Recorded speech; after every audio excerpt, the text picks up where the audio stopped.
Mustangs, welcome to your Friday edition of the Daily Update. I'm Melia Masumoto. And I'm Shelby Fishman. Let's get to the news. A gunman opens fire at a FedEx facility. That story tops today's Mustang Minute. Officials say 8 people are dead and 5 others are wounded at an Indianapolis FedEx facility after a gunman opened fire. Police arrived on the scene late Thursday night while there was still an active shooter. The FedEx gunman had taken his own life before police arrived. The motive is still unknown. Officials in Chicago have now released the body cam footage from an officer who shot a 13-year-old boy last month. Adam Toledo was killed in a police chase on March 29th.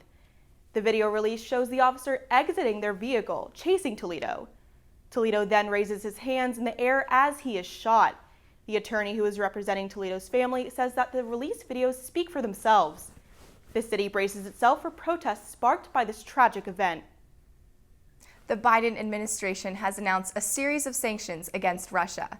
The sanctions are a result of multiple acts of aggression, including Russian interference in the 2020 U.S. presidential election, as well as other cyber attacks. President Biden indicated that he considers the sanctions to be a proportionate response and that they could have been more severe.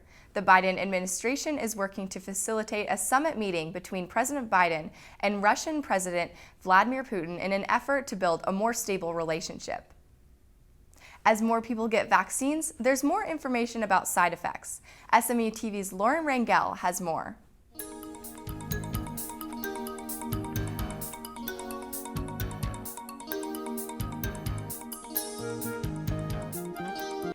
Hey Mustangs, welcome back to Coronavirus on the Hilltop. I'm Lauren Rangel. It's been about 4 months since COVID-19 distribution began in the U.S. Now, more than 76 million people have their shot. That's 23% of the population. As more people get their vaccines, we are learning about side effects. SMU Dr. Arthi Krishnan talks more about them. With any immunization, I think it's normal to expect side effects. Whenever you get a shot, it revs up your immune system. And so the flu shot, the coronavirus shot, none of those actually have the virus in them. So when you get the shot, you may feel some side effects, including your arm feeling heavy at the site of injection. You may feel some body aches, a headache. Some people do report some chills and fever. That is a result of your immune system activating and creating antibodies. So it's doing what it's supposed to do. So a lot of people feel that those side effects are actually getting the illness, but that's not the case. You cannot actually get the illness from the vaccine. It's just the effect of your immune system ramping up to create antibodies.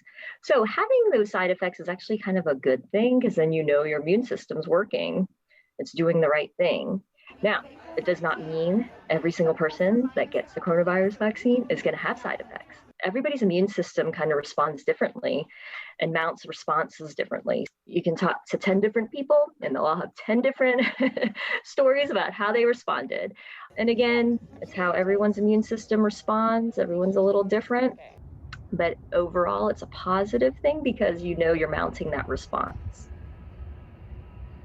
There are still appointments available at the health clinic. Plus, they sent out a text alert this week advising the SMU community to register before the clinic opens to a broader population. Once you receive the vaccine, you can report it on the Mustang Strong website. If you have a COVID-19 question, feel free to send it to @Lauren_K_Rangel. Thanks for tuning in to Coronavirus on the Hilltop. Until next week, pony up.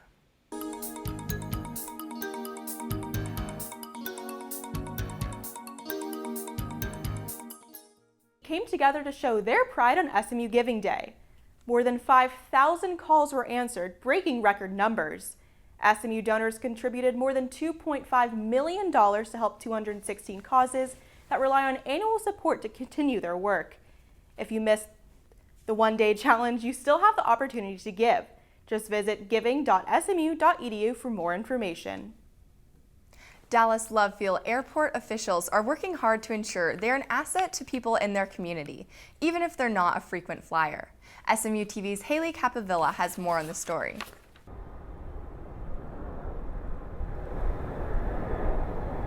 When Mark Diebner began working at the Dallas Love Field Airport in 2011, he noticed some areas that needed improvement.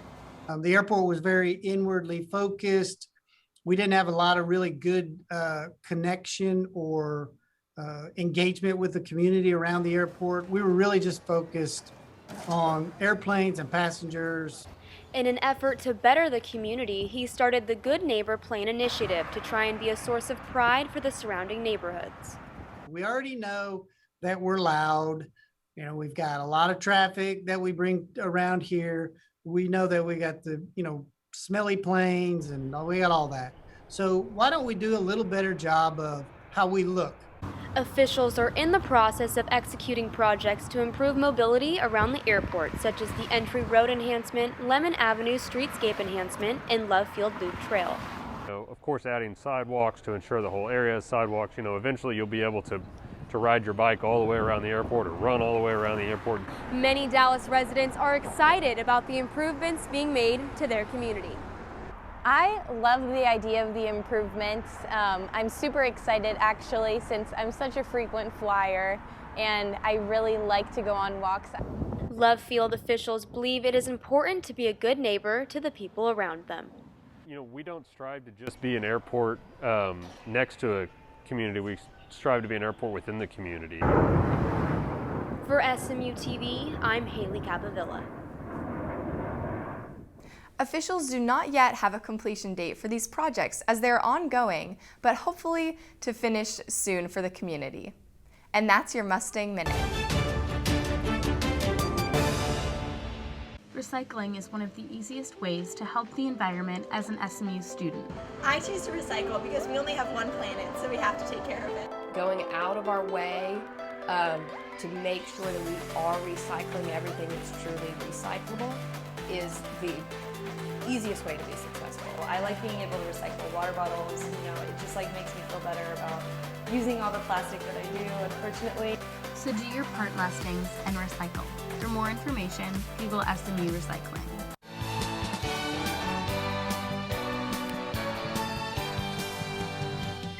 Hey Mustangs, I'm Shelby Fishman with your 5-day forecast. We're getting a nice sample of all sorts of spring weather this weekend. Have an umbrella handy, but keep your sunscreen around because you might be spending some time studying at the tanning pool within the next few days. We'll have rain and possible thunder on Friday with a temperature around 60 degrees all day. Lows will drop into the 40s at night and rise back to the mid-60s on Saturday. You can expect partial sun later that day as well. You'll have sun on Sunday with a high of about 70 degrees and a possible UV index of 9. Be sure to spend that last day of the weekend getting at least a little bit of that vitamin D we've clearly been missing out on for the past couple of days. Monday will be partly cloudy all day with highs in the mid-70s and lows around 50 degrees. You can expect similar weather on Tuesday. Make sure to get outside over the weekend, Mustangs. I'm Shelby Fishman, and that's your 5-day forecast. This is Hannah Jones with your weekly roundup. The first ever Japanese man wins the 2021 Masters. After 4 days of the tournament, which was held at the Augusta National Golf Course, Hideki Matsuyama comes in at first place. Winning by just one stroke, Matsuyama brought in a victory for Japan and his first ever green jacket. The tournament as a whole had 88 participants, and the total amount of pooled prize money was nearly $12 million. The former police officer charged with the death of Dante Wright will make her first court appearance. Kim Porter will be charged with secondary manslaughter after killing Wright in a Minneapolis suburb. Wright was originally pulled over for an expired car registration, but was fatally shot after Porter mistook her taser for a gun. The trial for the police officer who has been charged with the death of George Floyd continues.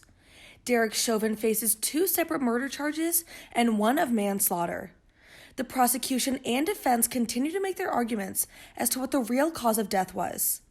The defense argued that George's heart rhythm could be among the biggest causes.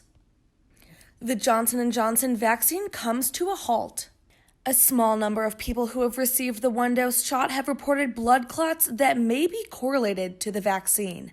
The CDC says the vaccine's pause is precautionary, but urges those who are experiencing shortness of breath or leg pain to see their doctors. Emus from Illinois' Brookfield Zoo run for the first time this spring. Males Dill and Echo were able to stretch their legs in their larger outdoor habitat, which they share with kangaroos, another native species to Australia. That's your weekly roundup. I'm Hannah Jones. In the middle of a pandemic, you wouldn't expect a small business to give away $30,000 of their product for free. That's what Jenna Lee from Winton & Waite's Candles did a year ago during the first shutdown, and her act of kindness is paying off now. After lending her candles to new customers, her business gained the exposure they needed to expand. Lee is moving her shop into a larger retail warehouse space. Her grand reopening is this month. Well, that's all we have for you Mustangs. Remember, you can find us on Facebook at facebook.com/SMU Television and follow us on Twitter at SMU-TV. If you have any story ideas, shoot us an email, smutv@smu.edu. Thanks for watching this Friday edition of the Daily Update. Be sure to tune in next week for more news from the Hilltop. Until then, have a great weekend and pony up.